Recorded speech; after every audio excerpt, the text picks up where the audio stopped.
My name is Dave Becker. I am the president and CEO of Angel Foundation. We are a nonprofit in the Twin Cities. We've existed for 25 years, and it is our mission to serve adults facing cancer by providing relief through financial assistance, education, and emotional support. I'm here with my friend here, Jennifer. Good afternoon. I'm Jennifer Jones. I lead corporate philanthropy at Ameriprise Financial. We are a diversified financial services firm headquartered in Minneapolis. And I have to share after the Kendra Scott presentation that we have a women's sports bar dedicated to just showing women's sports in Minneapolis. All right, so it wouldn't be a talk about cancer without sharing some statistics. 1 out of 3 Americans will be diagnosed with cancer in their lifetime. If we have 600 individuals in this room, 200 of us will be diagnosed with cancer. It impacts all of us, our family, our friends, co-workers. Also, I would say cancer is a huge cost driver. It's a leading cost driver for corporations. And a startling statistic that I always remember is cancer patients are 2.5 times more likely to go bankrupt than anyone else.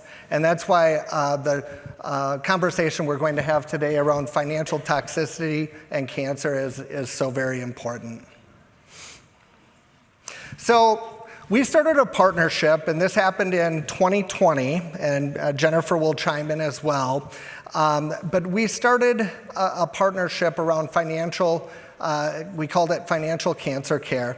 And the process started with one simple question: but then what? We offer financial assistance to cancer patients, and when I first started with the organization, I kept asking myself, what do we do after the financial assistance that we give? There's a lot of people that are just reeling from a cancer diagnosis, a lot of late-stage cancers, and what we started to see is people would make hasty decisions. They'd use their IRAs, they'd cash in their life savings, and the medical bills would start to come in. So, we started researching what is there out there for solutions around financial toxicity and cancer, and we found that there were many, many studies on the problem and very little in the way of a solution. And in true Angel Foundation fashion, we really wanted to have an impact and find that solution. The whole idea was to develop a pilot program where we would go upstream and help patients before they fell down, help them before they made those hasty decisions. So when Dave and I first met, he shared with me his family cancer story, and unfortunately I had one too. I lost my mom in 2012, and 3 years later my dad went through a really rare bone cancer. And fortunately, our family was able to financially manage that, but the statistics are staggering. 73% of cancer patients will face a financial hardship, and 42% will deplete their savings in their first year of diagnosis. So the financial toxicity of cancer is just staggering.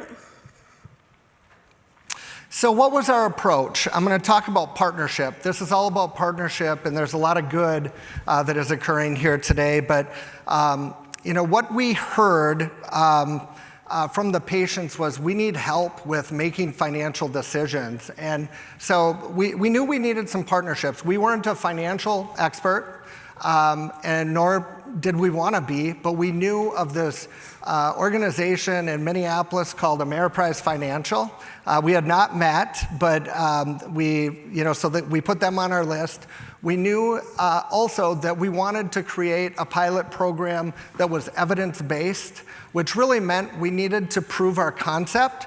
So we pulled in Wilder Research to do an independent evaluation of the program, and to add credibility to prove that it worked. And then it was really important for us to build compliance for this, working with certified financial planners. So we worked with the Foundation for Financial Planning, a nonprofit in Washington, D.C. that focuses solely on pro bono work with financial planners. And then we were ready to launch our pilot. And I don't know if you guys remember in 2020, this little thing that happened in March of 2020, COVID hit. And our state went into lockdown on the day that we were launching our pilot. So we really had to shift gears and be nimble. That's a word I remember from 2020 saying a lot. We're going to be nimble. So we got all our ducks in a row, put together our plan, put together our concept, and I went and got a meeting with Jennifer, and she'll talk about that a little bit. We had not met before, but we brought this idea and concept to her. So when Dave and I first met, he mentioned the name of a board member at the time, and it being such a small world, as we all know, it was someone that I was on a corporate softball team with decades ago. So we know our business is all about trust, building trust, relationship connections, and making those connections. So our conversation started with this small world connection from a softball team. But we were really impressed with the way Angel Foundation presented to us the business case for this financial cancer care program. It was really important to me that they had talked to the Foundation for Financial Planning, that there was third-party credibility from within our industry. So they took a chance on us. We're a small nonprofit. We serve about 4,000 individuals a year. So I am forever grateful to Ameriprise for doing that. So where is financial cancer care today? We serve about 350 families each year. It is a low volume, high impact program with a lot of steps to the program. What you're seeing on the screen is one of the financial cancer care workshops that we do with our program manager and a certified financial planner. We have served roughly 1,300 families since we started this program. We've prevented bankruptcies, foreclosures, and I think a lot of times people don't really understand the amount of financial hardship that is left with a cancer diagnosis. So that's where we step in. So really some key takeaways. Be bold, dream big, and spend time on the plan. I've heard that a couple times today. Make sure you have a well thought out plan before you take it to a funder. We had 3 major funders for this. Ameriprise was the first one to step forward. But I feel like the plan and having that in place was really important.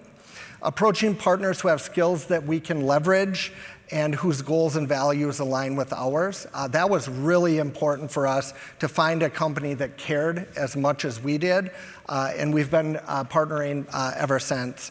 And then listen, learn, and adjust. I think we're on about the 75th iteration of this program because we listened to the patients, we listened to the clinicians, and we really, if we see a need, we fill a need. And it's really important that we've been able to adapt to meet the needs of the cancer patients. So I don't know, Jennifer, if you have other takeaways? I would add, from the corporate perspective, be brave, cross that line, take that risk. Financial cancer care and supporting Angel Foundation did not fit within our corporate giving priorities, but the business case was there. We had the resources to fill a gap. And in today's environment where resources are short on both sides, tapping into your knowledge base and providing pro bono is a tremendous way to have a significant impact. So I would not be a great nonprofit sitting up here if I didn't talk about a story. So our work truly impacts real people. I want everybody to meet Tiffany. Tiffany is a 49-year-old cancer survivor. As you can see on her chest, she has a port where she's received chemotherapy. Tiffany's story, she came to us needing financial assistance and financial support, but she also had a big cloud over her, and that was $209,000 of student loan debt that she did not know where to turn and was looking for us to provide that guidance through our financial cancer care program.